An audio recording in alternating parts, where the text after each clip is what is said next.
Good morning, everyone. Welcome to the Northeast PSC.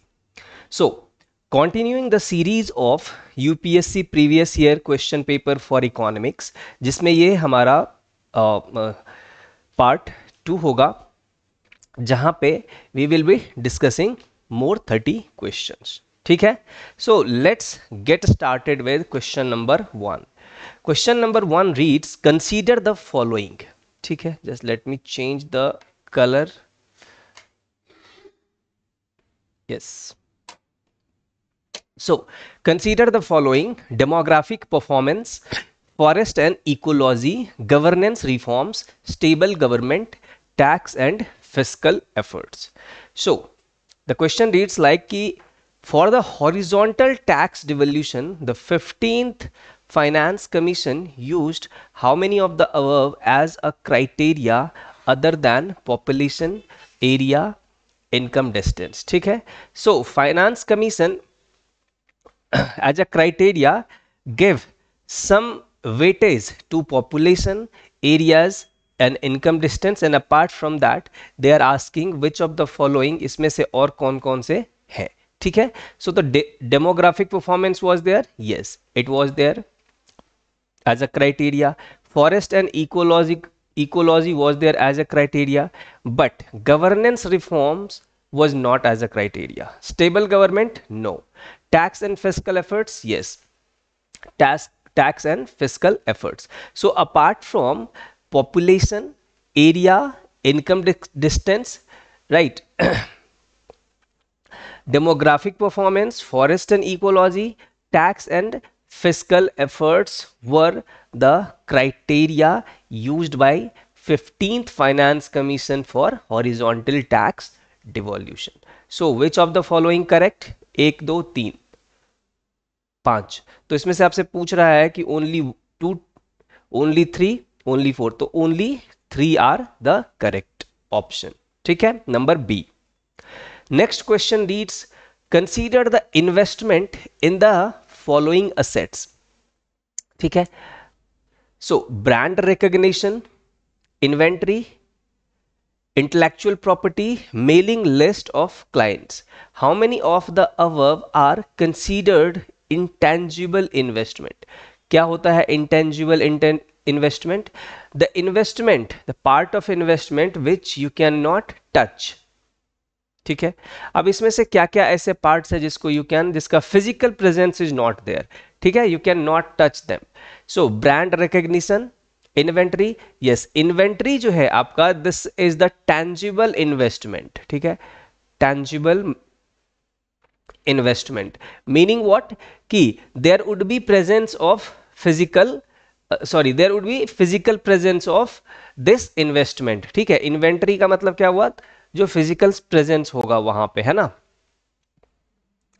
तो ये तो आपका ऑप्शन गलत है. ठीक है. Intellectual property, yes, you can not touch, तो that is why this is intangible. Mailing list of clients, yes, जो क्लाइंट के जो मेल वाले लिस्ट हैं वो भी क्या है, intangible investment. And brand recognition, इसको भी यू कैन नॉट, जिसका physical presence is not there, so that is why this is also true.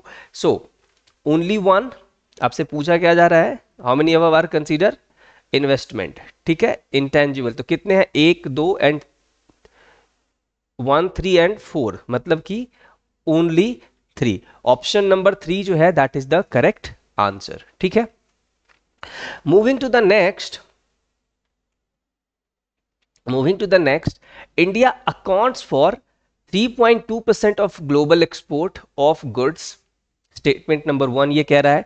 Statement number 2 says that many local companies and some foreign companies operating in India have taken advantage of India's production link incentive scheme. See, statement number 2 is correct. Yes, the production linked incentive, that is PLI, ठीक है, that is for both foreign companies, ठीक है, foreign companies plus जो आपका domestic companies है उसके लिए. ठीक है. Domestic company as well as foreign company. But India does not account for 3.2% of global export, rather 1.8%, 1.8% of global exports of goods, अगर गुड्स के टर्म्स में है तो, ठीक है, एंड 4% ऑफ सर्विसेज, ठीक है, 4% of services. So this statement is wrong. Statement number 2 is correct. Obvious सी बात है कि ये क्वेश्चन जो भी है डेटा बेस्ड वाला, ये सारे के सारे जो है that is influenced by current affairs, ठीक है, करंट अफेयर्स से जो है इन्फ्लुएंस है. सो स्टेटमेंट नंबर जो है 2 आपका that is correct, but statement number 1 is incorrect. Statement 1 is incorrect, but statement 2 is correct. Statement option number D is the correct answer. ठीक है. Now, which one of the following best describes the concept of small farmer large field? ठीक है. पहला option क्या कहता है कि resettlement of large number of people. See, small farmer large field क्या होता है, देखो, अगर there are marginal farmers having very less land holding, ठीक है, लैंड होल्डिंग, तो अब वो क्या करेगा, they will get together as a cooperatives, ठीक है, as a cooperatives, and they will share the equipments which will increase the production. ठीक है. अगर they were individually going to produce anything, तो क्या होता है कि जो कॉस्ट है उसका वो ज्यादा आता और उसका जो प्रॉफिट होता that would be less, right? But because they are a small farmer having less land holding, so that is why they come together as a cooperative. जैसे कि आप अगर एग्जाम्पल के तौर पे देखो अमूल, ठीक है, तो अमूल क्या है, अमूल में सपोज कि there are multiple farmers working, जिसके पास, किसी के पास 2 काउज आर देयर, राइट, किसी के पास 5 cows are there. So individual अगर वो प्रोड्यूस करता तो कितना लीटर दूध प्रोड्यूस कर पाता, मे बी अगर 2 काउज है तो 20 litre, 20-30 litre per day. But because they come together as a cooperative, ऐसे ऐसे बहुत सारे फार्मर्स जो है अपना एक कोऑपरेशन बनाते हैं और उसके बाद जो है they produces millions of litres of milk every day. So that is what is आपका small farmer and large field का कॉन्सेप्ट. ये कॉन्सेप्ट भी आपका जो है एग्रीकल्चरल एक्टिविटीज के लिए भी अप्लाइड है, ठीक है. तो कोऑपरेटिव जो है, जो that is the example of small farmer large field. Now you can read the आपका स्टेटमेंट जो है ऑप्शन, वो resettlements of large number of people, नहीं, रीसेटलमेंट की बात नहीं होनी है. क्यों? क्योंकि कोऑपरेशन की बात हो रही है, ठीक है. Uprooted from their countries due to war by giving them large cultivable land which they cultivates collectively and share the produce. No. Many marginal farmers in an area organize themselves into groups. Yes, many marginal farmers in an area organize themselves into groups and synchronize and harmonize selected agricultural operation. Yes, ठीक है, this statement is correct. So option number B जो है आपका correct है. उसी तरीके से option C क्या कहता है, many marginal farmers in an area together make a contract with a corporate body and surrender their land. No, they, why somebody will surrender their land, ठीक है, to a corporate body for fixed term? नहीं, ठीक है, कोई भी fix term के लिए जो है अपना लैंड सरेंडर नहीं करना चाहेगा, है ना. A company extended loans, technical knowledge and material inputs to a number of small farmers in an area so that they produce the agricultural commodity required by company for its manufacturing process. And no. So statement number जो B है that is the correct option, ठीक है. Consider the following pairs. एक तरफ आपका ports लिखा हुआ है, दूसरी तरफ आपका लिखा हुआ है वेल नोन एज, ठीक है. तो पहला क्या है, Kamarajar port. Kamarajar port, this is the first major port in India registered as a company. Yes, this statement is true because Kamarajar port जो है that is the first major port which registered as a company under company company act 1956. So this is true. Mundra Port. Mundra Port is the largest privately owned port in India. Yes, this Mundra Port is largest privately owned port in India, and it is acquired, owned by Adani Groups. Adani Groups. ठीक है. Visakhapatnam, the largest container port in India. No, Visakhapatnam is not the largest container port in India. Rather, Jawaharlal Nehru Port, Mumbai. ठीक है. This is the largest container port in India. So how many of the above pairs are correctly matched? 1 2, मतलब कि only 2 pairs are correctly matched. ठीक है. Moving to the next question, consider the following statements. In the case of all cereals, pulses and oil seeds, the procurement at minimum support price is unlimited in any state या फिर UT of India. सी जो MSP की बात हो रही है, ठीक है, तो एमएसपी जो है that is minimum support price. This is the minimum price offer by government. ठीक है, offer by government to support the farmers produce. ठीक है, so this is the minimum price. तो unlimited in any state, no, unlimited नहीं होगा, and that is not even for all the cereals. ठीक है. In the case of cereals and pulses, the MSP is fixed in any state UT at a level to which market price will never rise. ऐसा नहीं है, ठीक है, will never rise ऐसा नहीं हो सकता है. The market price जो है that can rise. ठीक है, तो statement 2 भी जो है आपका incorrect and 1 भी जो है आपका क्या है, incorrect. So which of the statement given above is are correct? Correct पूछ रहा है, तो neither 1 nor 2 are correct. ठीक है. So this question is wrong. I'm sorry for this. ये question ही गलत है. Next question says that the consider the following statement. ठीक है, क्या है statement 1? India does not import apples from the United States of America. ऐसा नहीं हो सकता है कि India does not import, right. तो स्टेटमेंट 1 ऐसे ही आपका क्या हो गया, रॉन्ग हो गया. ठीक है, उसके बाद दूसरा पढ़ लेते हैं. In India the law prohibits the import of genetically modified food without the approval of competent authority. Yes, this statement is true, right. GEAC, that is genetically engineering appraisal committee, right. This is the apex body under Ministry of Environment, Forest, Climate Change. ठीक है, which undertook all the guidelines to regulate the GM crops in India, right. So this is statement number 2, that in India the law prohibits the import of genetically modified food without the approval of the competent authority is correct one. ठीक है, तो statement 2 जो है आपका that is correct. तो statement 1 is incorrect, 2 is correct. Option number D जो है that is the correct answer. ठीक है.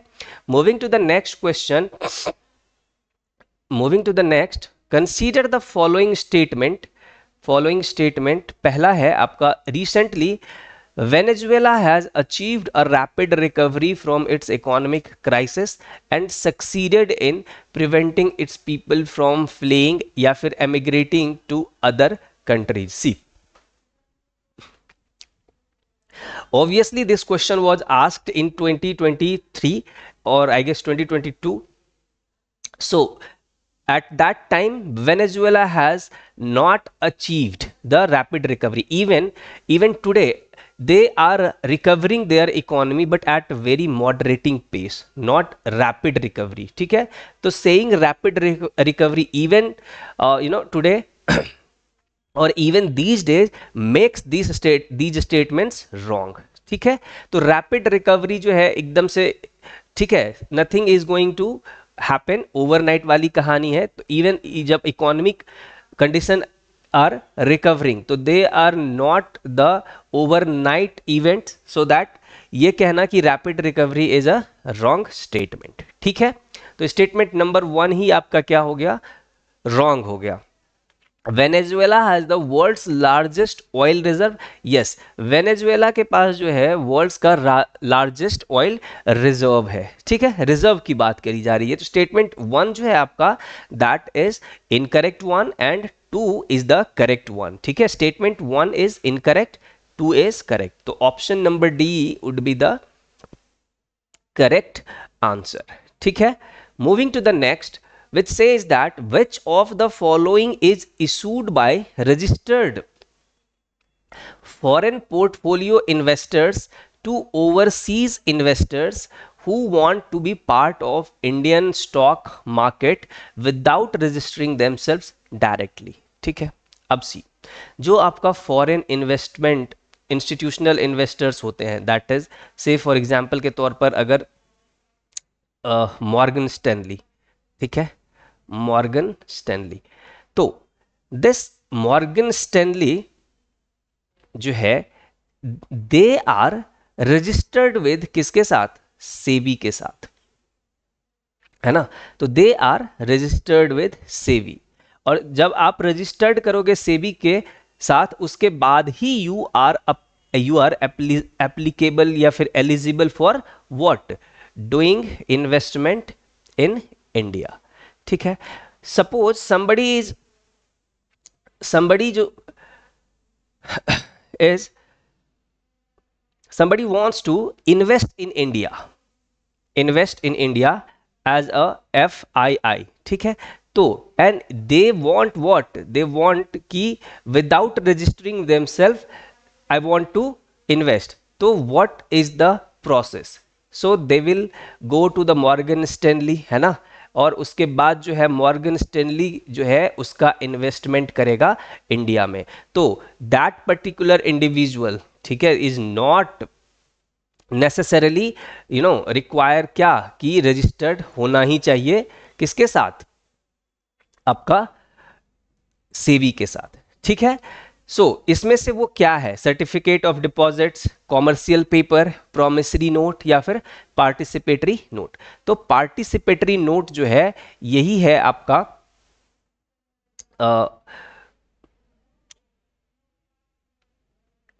एक टूल्स है जो कि इशू किया जाता है किसको, the person, the individual who wants to skip the registration with SEBI. ठीक है, तो that is the participatory note. अब सर्टिफिकेट ऑफ डिपॉजिट्स क्या है, commercial paper, these two are the tools of money market, tools of money market. ठीक है, tools है money market का। सर्टिफिकेट ऑफ डिपॉजिट्स जो है that is issue by banks, financial institution. ठीक है, एंड जो कॉमर्शियल पेपर है दैट इज इशूड बाय किसके द्वारा, बाय जो स्टेबल कंपनीज है, कॉरपोरेट्स, प्लस जो फाइनेंशियल इंस्टीट्यूशन है उसके द्वारा। तो जो कॉमर्शियल पेपर है उसका risk is higher as compare to certificate of deposits. ठीक है, एंड प्रॉमिसरी नोट्स क्या है, ये लेंडर एंड डेटर्स के बीच में है, लेंडर एंड डेटर्स के बीच में एक प्रॉमिसरी नोट्स है, एक रिटन नोट्स है। ठीक है, तो ऑप्शन नंबर डी जो है participatory note is the correct answer. Next question says that कि Indian government bond yields are influenced by which of the following, action of the United State Federal Reserve, action of the Reserve Bank of India, inflation and short term interest rates. See, जो आपका bond का जो yield है ना that is increase और decrease by increase and decrease in interest rate. Suppose interest rate is increasing, bond yield जो है आपका क्या होगा, इंक्रीज कर जाएगा। अगर इंटरेस्ट रेट अगर डिक्रीज कर रहा है तो जो बॉन्ड यील्ड है आपका that will what, that will decrease. अब actions of the United State of Federal Reserve, yes, अगर मान लो कि यूनाइटेड स्टेट जो फेडरल रिजर्व है इंक्रीज करता है क्या, इंटरेस्ट रेट। तो जब इंटरेस्ट रेट ज्यादा होगा तो जितने भी इन्वेस्टर्स हैं, जितने भी फॉरेन इन्वेस्टर्स हैं इन इंडिया में, they will try to get the more interest rate. अब क्या होगा, वो पैसा इंडिया से निकालेगा और कहां पे इन्वेस्ट करना चाहेगा, यूएसए में। तो ऑब्वियस सी बात है कि ये जो है इन्फ्लुएंस करेगा किस चीज को, बॉन्ड यील्ड्स को, गवर्नमेंट बॉन्ड यील्ड्स को। ठीक है, दूसरी बात है actions of Reserve Bank of India. Obvious सी बात है कि जो इंटरेस्ट रेट है, अगर सपोज कि इंडिया में आरबीआई जो है इंक्रीज करती है, ठीक है, कहने का मतलब कि रेपो रेट अगर इंक्रीज होता है तो जो इंटरेस्ट रेट है वो भी क्या होगा, बढ़ेगा, है ना। तो इससे जो बॉन्ड यील्ड है वो भी बढ़ेगा। अब बॉन्ड यील्ड जो बढ़ेगा तो ऑब्वियस सी बात है कि that action is also influencing the government bond yield. अब inflation and short term interest rate same thing, ये भी इन्फ्लुएंस करेगा। तो that is why the correct answer आपसे पूछ रहा है तो विच वन, कि 1, 2 and 3 all of them are the actions which influence the government bond yield. ठीक है, moving to the next question, with reference to the Indian economy, what are the advantages of inflation indexed bond?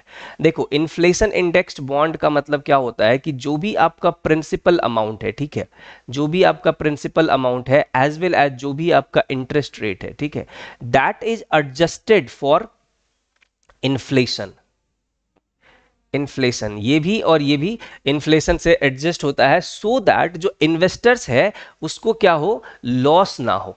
ठीक है, मान लो कि अगर inflation rate जो है, इन्फ्लेशन रेट अगर इंक्रीज कर रहा है, अगर इन्फ्लेशन रेट इंक्रीज कर रहा है तो ऑब्वियस सी बात है जो जो रियल रिटर्न्स है, जो रियल इंटरेस्ट रेट है वो क्या हो जाएगा, वो रिड्यूस कर जाएगा। ठीक है, so that is why this bond has introduced. तो क्या है इसमें, government can reduce the coupon rates on its borrowing by way of IIB. Yes, government can reduce the coupon rates. IIB provides protection to the investor from uncertainty regarding inflation, not inflation, inflation. ठीक है, this is inflation, ये वाला। So this statement is true.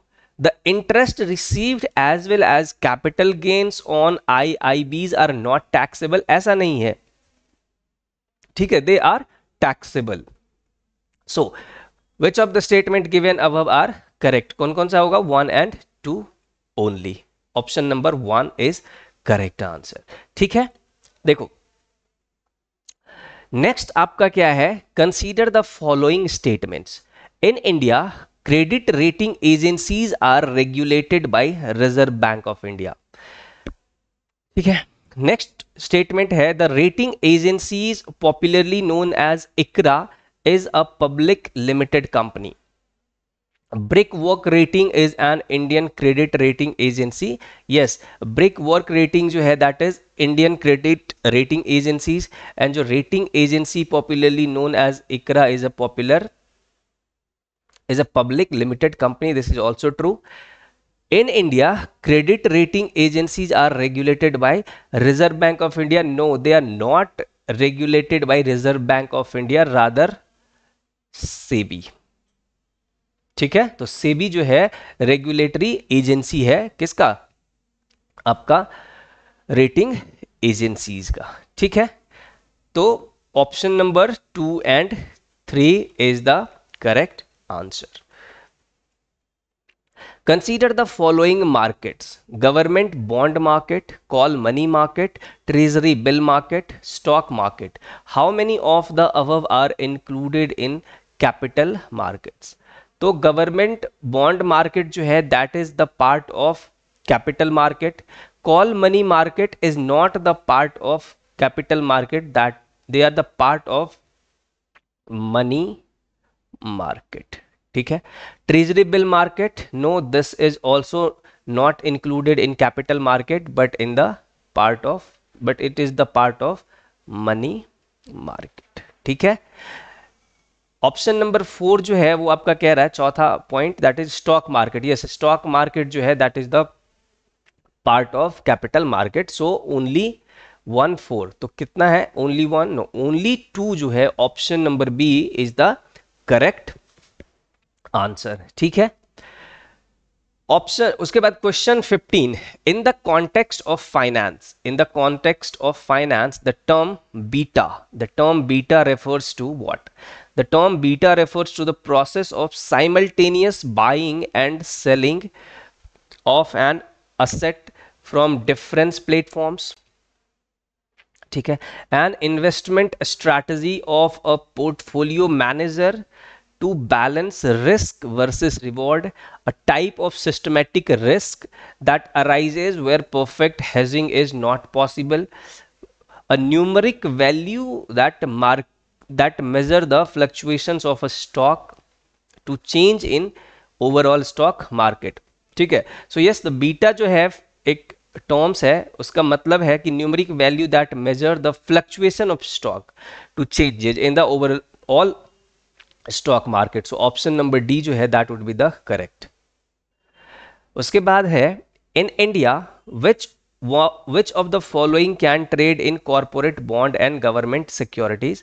Insurance companies, obviously insurance company can do the trade in corporate bond as well as the government security. Pension fund, yes. Retail investor, yes. So all of them, option number D, 1, 2 and 3 are the correct. Next is, consider the following exchange traded fund. Yes, exchange traded fund, motor vehicles, currency swap, which of the above is are considered financial instrument? इसमें से जो है financial instrument कौन कौन सा है? तो अगर आप देखोगे, exchange traded funds, that is a type of mutual fund, that is a type of mutual fund, you can buy it, you can sell it, ठीक है, while the market hour, ठीक है। motor vehicle, no, motor vehicle not as a kind of a type of a financial instrument. Currency swap, yes, currency swap is the financial agreement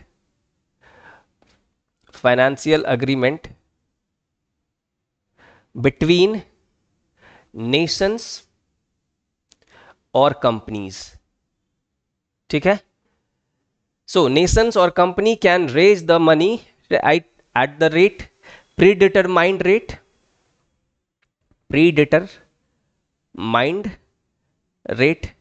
तो this is a part of currency swap. जैसे कि आप देखोगे recently India and Sri Lanka has had the events of currency swap in the last year। उसी तरीके से India and Japan के बीच में there is a agreement of currency swap. So क्या हो जाएगा आपका, आप जो 1 and 3 are the correct, option number D 1 and 3 only are the correct. ठीक है, with reference to the Indian economy, collateral borrowing and lending operations are instrument of क्या? Bond market, forex market, money market, stock market.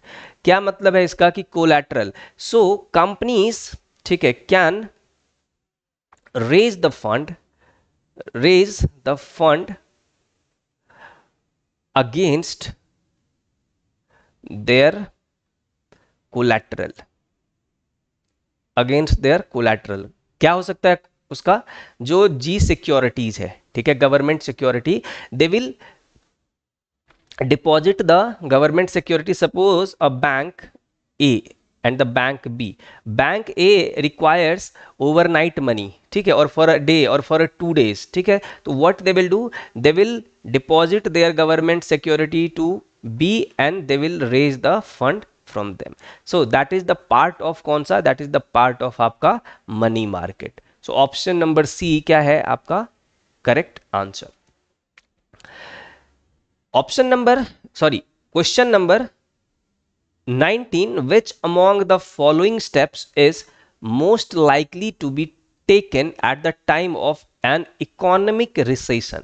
ठीक है, economic recession का मतलब क्या हुआ कि negative negative growth growth rate, this word is very very important, negative growth rate for two consecutive two consecutive quarters. ठीक है, तो दिस अगर ऐसा सिचुएशन है तो वी विल से कि economy is in the recession. Welcome. अगर जैसे कि अगर मान लेते हैं कि एग्जांपल के तौर पे कि जनवरी टू मार्च जो ग्रोथ रेट है that is say for example की माइनस हाइपोथेटिकली सेइंग 0.7%। ठीक है, एंड जो April to June growth rate is -0.5%। ठीक है, तो दिस इज तो टू कॉन्जिक्यूटिव क्वार्टर में क्या है, जो निगेटिव ग्रोथ रेट है that is in negative, right. When growth rate जो है for two consecutive quarter is negative, welcome, economy is in the recession. ठीक है, when this recession is prolonged and severe, we call them as a depression। ठीक है, जैसे कि great depression of 1929। ठीक है, सो दिस इज देयर। तो अब देखो क्या है कि निगेटिव ग्रोथ रेट है। अब निगेटिव ग्रोथ रेट है का मतलब क्या कि जो एम्प्लॉयमेंट है वो नहीं है। एम्प्लॉयमेंट क्यों नहीं है, क्योंकि डिमांड नहीं है, क्योंकि लोगों के पास पैसा नहीं है, इन्वेस्टमेंट नहीं है। ठीक है, तो अब इस केस में क्या करना चाहिए, इस केस में कौन सा स्टेप लेना चाहिए, विच काइंड ऑफ स्टेप जो है दैट वुड बी बेनिफिशियल। तो कट इन टैक्स रेट्स, अगर टैक्स रेट गवर्नमेंट जो है कम करती है, ठीक है, तो ऑब्वियस सी बात है कि people will have more money. तो ये तो statement cut in tax rate is correct, but आगे कह रहा है कि accompanied by increase in interest rate. ठीक है, मान लो टैक्स कम हो भी जाएगा और इंटरेस्ट रेट ज्यादा हो गया। ठीक है, अगर इंटरेस्ट रेट ज्यादा हो गया दैट मीन्स बोरोइंग जो है दैट बिकम्स कॉस्टली। बोरोइंग क्या हो जाएगा, महंगा हो जाएगा, और जब बोरोइंग महंगा हो जाएगा तो इट डिस्करेजेस द इन्वेस्टमेंट। तो ऑप्शन जो है ये आपका रॉन्ग हो गया। ठीक है, increase in expenditure on public projects, yes, अगर पब्लिक प्रोजेक्ट पे खर्चा जो है, एक्सपेंडिचर जो है वो बढ़ा दिया जाए, जैसे कि व्हाट, कि making of infrastructure, capital expenditure, जैसे कि क्या, कि buildings of, construction of roads, bridges, तो ये सब अगर हो रहा है तो there would be what, there would be jobs. ठीक है, when there would be jobs मतलब पीपल विल हैव मनी, जब पीपल विल हैव मनी तो दे विल, उसका जो है demand will increase, demand increase करेगा तो सप्लाई इंक्रीज करने के लिए जो इन्वेस्टमेंट है वो बढ़ाना पड़ेगा, सप्लाई बढ़ेगा तो फिर से क्या होगा, आपका एम्प्लॉयमेंट जनरेट होगा, राइट। तो एक लूप तैयार होगा और इस तरीके से जो economy was in the recession, ठीक है, वो धीरे धीरे क्या होगा, आउट ऑफ द रिसेशन। तो ऑप्शन नंबर बी जो है that is the correct answer. C क्या कह रहा है, increase in tax rates accompanied by reduction in interest rate. वही बात है कि टैक्स रेट अगर आप बढ़ा देते हो तो पैसा कम है लोगों के पास, और इंटरेस्ट रेट कम भी कर दोगे तो कोई फर्क नहीं पड़ता है। ठीक है, बात एक ही होती है, ऑप्शन ये भी खत्म। Reduction of expenditure on public project, obvious सी बात है कि जब countries are in the recession and if you are reducing the expenditure तो क्या होगा, it will further worsen the recession. ठीक है, and ultimately leads to depression. So this statement is also wrong. Option number B जो है आपका that is correct option. ठीक है, moving to the next, with reference to inflation in India which of the following statement is correct. Inflation का मतलब क्या होता है, जनरल राइज इन प्राइस या फिर प्राइस हाइक, प्राइस हाइक। तो controlling the inflation in India is the responsibility of government of India only? No. See, only government of India is not responsible for this. Rather, जो responsibility है that are distributed among RBI, that is central bank of India, as well as the government of India. यहां पे RBI follows क्या, monetary policies,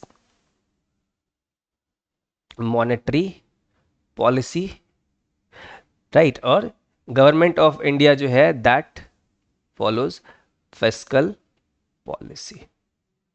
fiscal policy, monetary policy, तो अपना अपना tools है। Monetary policy like repo rate are there, ठीक है। उसके बाद reverse repo rate,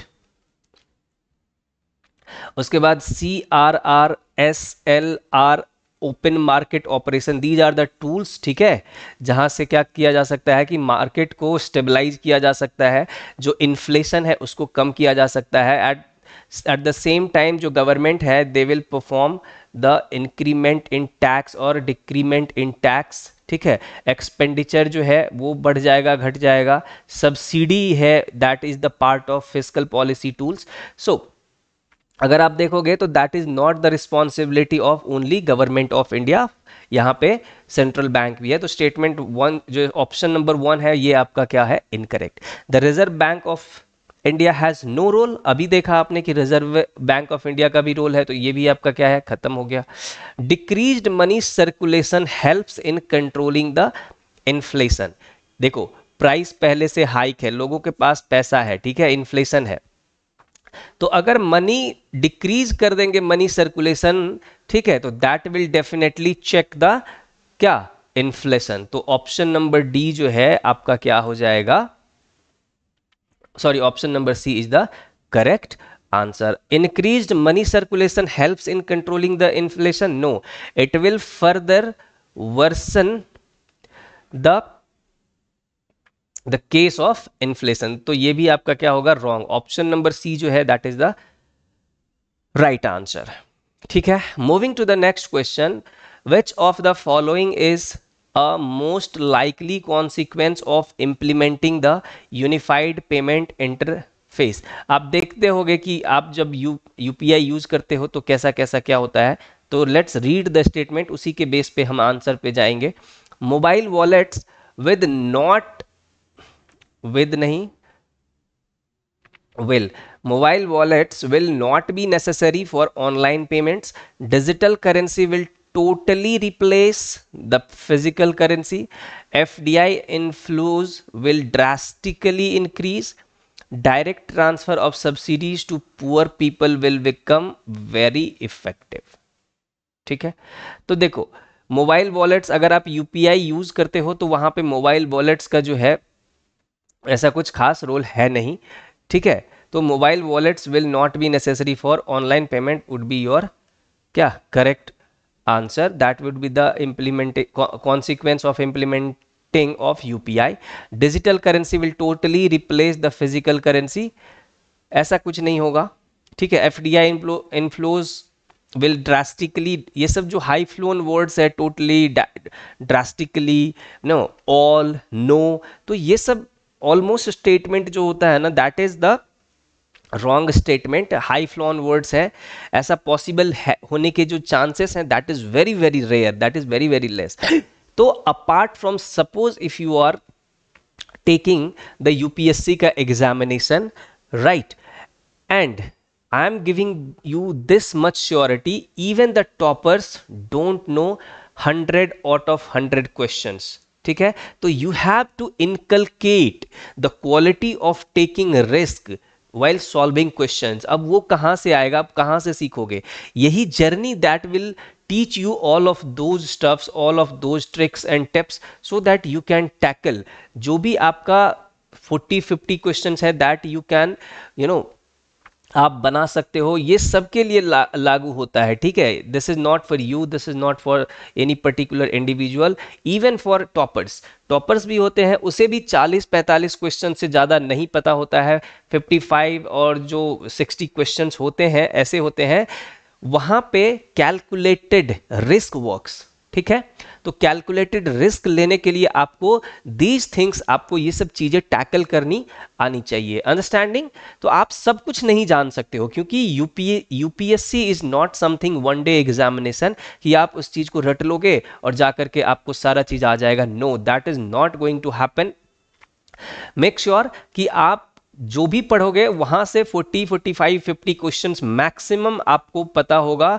rest 50, 55 questions you have to take the calculated risk. And calculated risk का मतलब होता है कि यस, कैलकुलेटेड रिस्क। ऐसा नहीं है कि आप रिस्क ले रहे हो एंड दैट इज अनकैलकुलेटेड, जहां पे chances of wrongness is higher, तो कभी भी यूपीएससी आप क्लियर नहीं कर पाओगे। Getting it? So option number A जो है that is the correct answer. Moving to the next question with reference to Banks Board Bureau. Banks Board Bureau, which of the following statement are correct? अब देखो, जो banks board bureau है उसका aim and objective was what? To hire the top management in the financial institution. जैसे कि अगर मान लो कि एमडी को हायर करना है, ठीक है, चेयरमैन को हायर करना है, तो that is bank board bureau is there and उसका job is to what? To hire the top management in the financial institution, so that जो effective governance can be implemented कहां पे? In the financial institution. So the governor of RBI is the chairman of BBB? No, जो RBI का governor होता है that is not the chairman of BBB. rather जो senior most bureaucrats होते हैं they are the chairman of what? Banks board bureau. तो statement number 1 जो है आपका that is wrong statement. BBB recommends for selection of heads of public sector banks. Yes, I've told you to hire the top management in the financial institution. या फिर banks.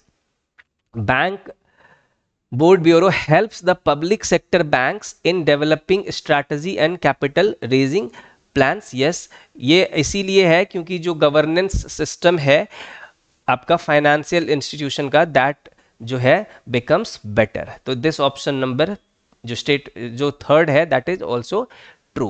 Select the correct answer using the code given below.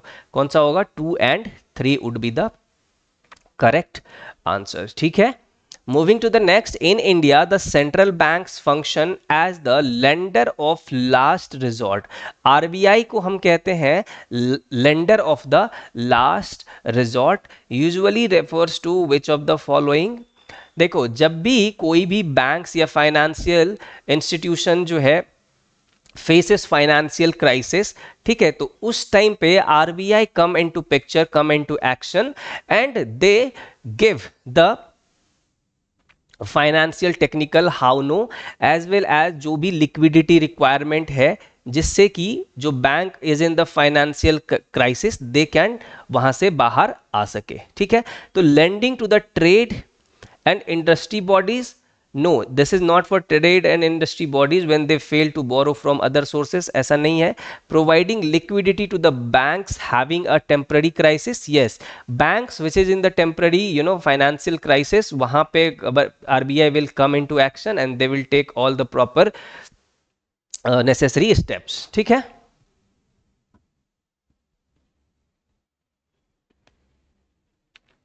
Option जो आपका ये third number है वो कह रहा है कि lending to the government to finance budgetary deficit, no this is also not the part of although it is the part of RBI, ये कर सकती है, but that is not comes under lending of lender of the last resort, this is only for banks and financial institution. तो option number जो 2 है ये भी गलत है आपका, 3 and 1 this is only 2 option number B जो है आपका that is the correct answer.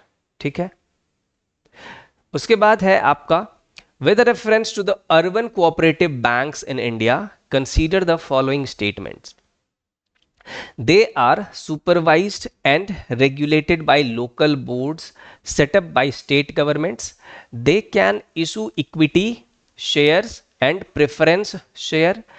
They were brought under the purview of the Banking Regulation Act 1949 through an amendment in 1966. So जो अर्बन कोऑपरेटिव बैंक्स हैं, they are not regulated and supervised by local board set up by state government.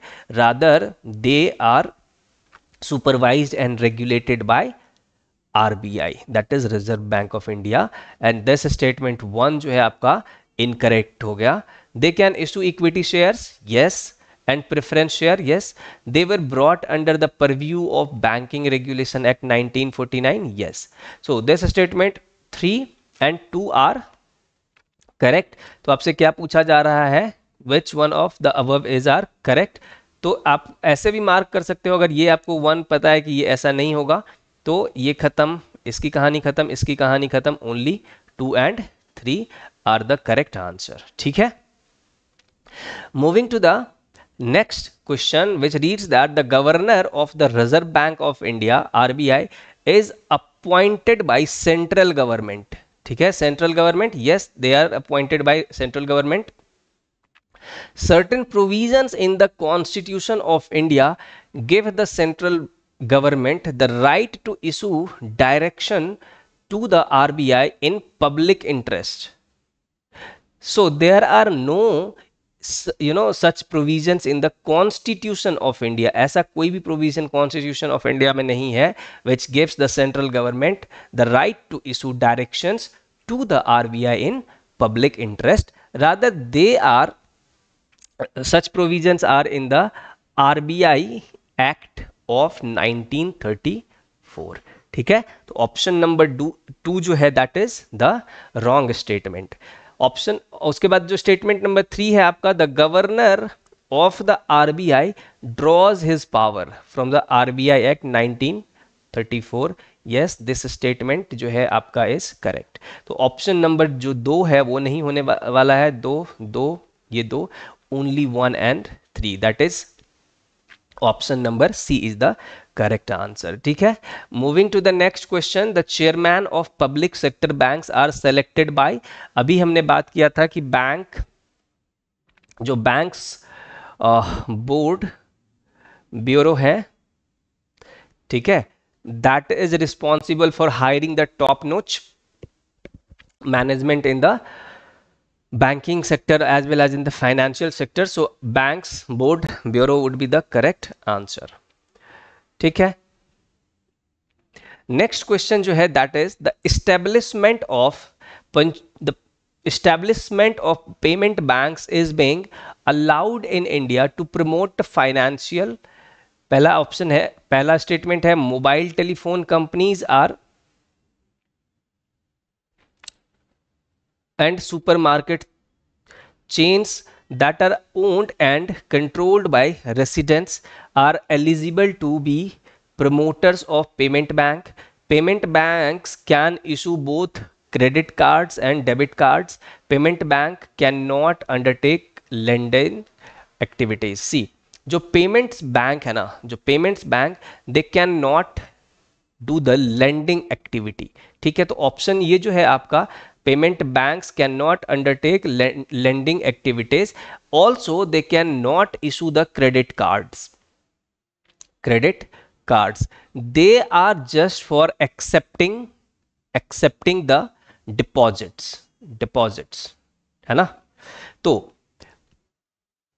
Payment banks can issue both credit cards and debit cards, ये भी statement आपका क्या हो गया, wrong हो गया.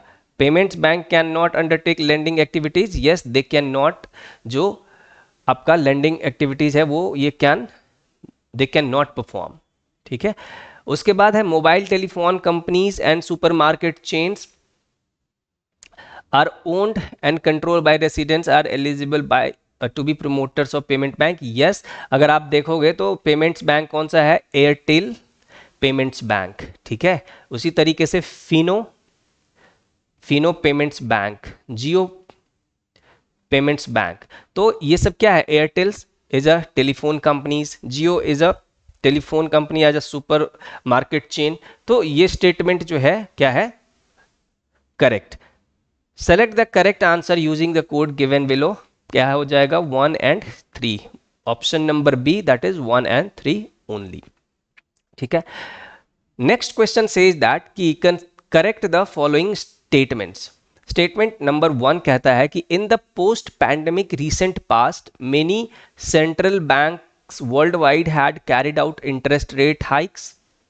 Central banks generally assume that they have the ability to counteract the rising consumer prices via monetary policy. Means yes, they have the ability to counteract the rising consumer price via monetary policy. अगर price जो है, consumer price जो है अगर वो ज़्यादा है ना, तो that can be reduced by the tools of monetary policy of RBI. तो दिस, या फिर सेंट्रल बैंक, तो this statement is true and that is why in the recent past, because they have the ability to counteract the rising consumer price via monetary policy, that is why in the past, in the post pandemic recent past, many central banks worldwide had carried out interest rate hikes. So statement number 1 is also correct, statement number 2 is also correct, but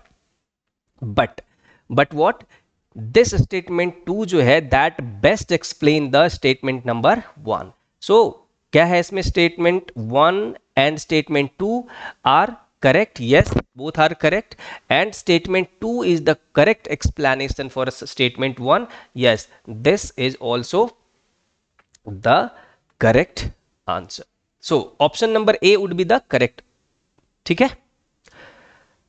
Which one of the following activities of the Reserve Bank of India is considered to be part of sterilisation. Sterilisation simply means कि जब RBI, suppose there is a FDI inflow, FDI inflow है, तो ये तो that is best for economy. ठीक है. When this is best for economy, that means what, कि अगर inflow of FDI is there, that means उसका फ्लिप साइड क्या है, फ्लिप साइड इज व्हाट, कि they can destabilise the market, isn't it, they can destabilise the market, because कि हमारे country में there are very small producers जो they cannot par with the foreign investors. So that is why RBI come into action. जब RBI come into action and they sell the dollar, right? Why they sell the dollar? Because to absorb the shock. ठीक है. Because ज्यादा FDI flow है, तो उससे economy जो है हमारा वो क्या होगा, that will destabilise. So that is why RBI comes into picture. ठीक है. And they take the open market operation वाला केस, एंड इसी को हम क्या कहते हैं, स्टेरलाइजेशन. सो ऑप्शन आप पढ़ते हैं तो क्या है, conducting open market operation. Yes. So open market operation का ही पार्ट है आपका क्या, स्टेरलाइजेशन, टू रिड्यूस द और to absorb the external shock.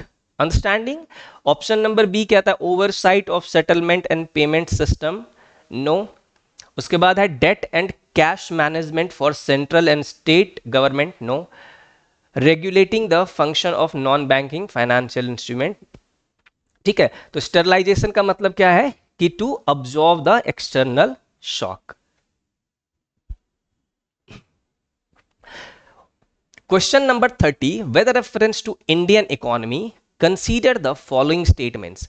If the inflation is too high, Reserve Bank of, अब वही सेम कहानी कि अगर इन्फ्लेशन है, दैट मीन्स कि price of goods and services are high, है ना, प्राइस जो है ज्यादा है, मनी जो है that is more in the economy. अब अगर मनी जो है that is more in the economy, तो to check the inflation you have to suck out the money from the economy, from the market, so that inflation can be checked. ठीक है. On that basis let's read the statement. Number 1 says that if the inflation is too high, ठीक है, अगर इन्फ्लेशन बहुत ज्यादा है, Reserve Bank of India is likely to buy government securities. Okay. अगर गवर्नमेंट अगर आरबीआई जो है अगर गवर्नमेंट सिक्योरिटी को क्या करेगी, बाई करेगी, ठीक है, बाई करेगी, मतलब क्या कि जो मनी है that will be pump, sorry, जो मनी है that will be pumped in the economy, ठीक है, इकोनॉमी, तो ये तो it will further worsen the condition of inflation, isn't it? So ये बाय नहीं करेगी, दे विल सेल। यहां पे सेल करने से क्या होगा कि जो भी आपका एक्स्ट्रा मनी है in economy that will be sucked out, तो यहां पे they will not buy the government security, rather they will have to, उसको क्या करना पड़ेगा, सेल करना पड़ेगा, ठीक है। तो स्टेटमेंट जो आपका ये 1 है ये क्या है, इनकरेक्ट।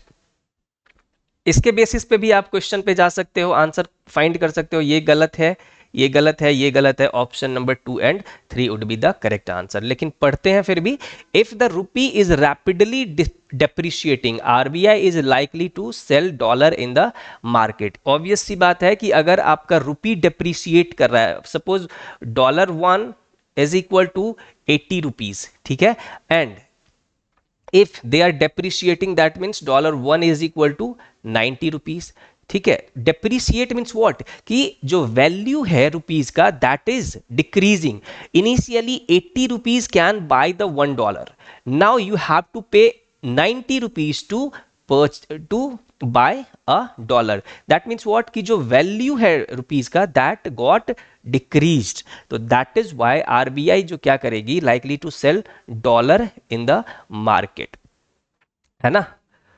तो जैसे डॉलर बेचेगी तो जो रुपीज है वो क्या होगा, वो अप्रिशिएट करना स्टार्ट होगा, है ना। If the interest rates in USA or European Union were to fall, that is likely to induce RBI to buy dollars. Yes, this statement is also true. So 2 and 3 जो है वो आपका क्या है, करेक्ट आंसर, ठीक है। सो इस session के लिए इतना ही, फिर मिलते हैं नेक्स्ट सेशन में for some interesting questions. Till then, thank you.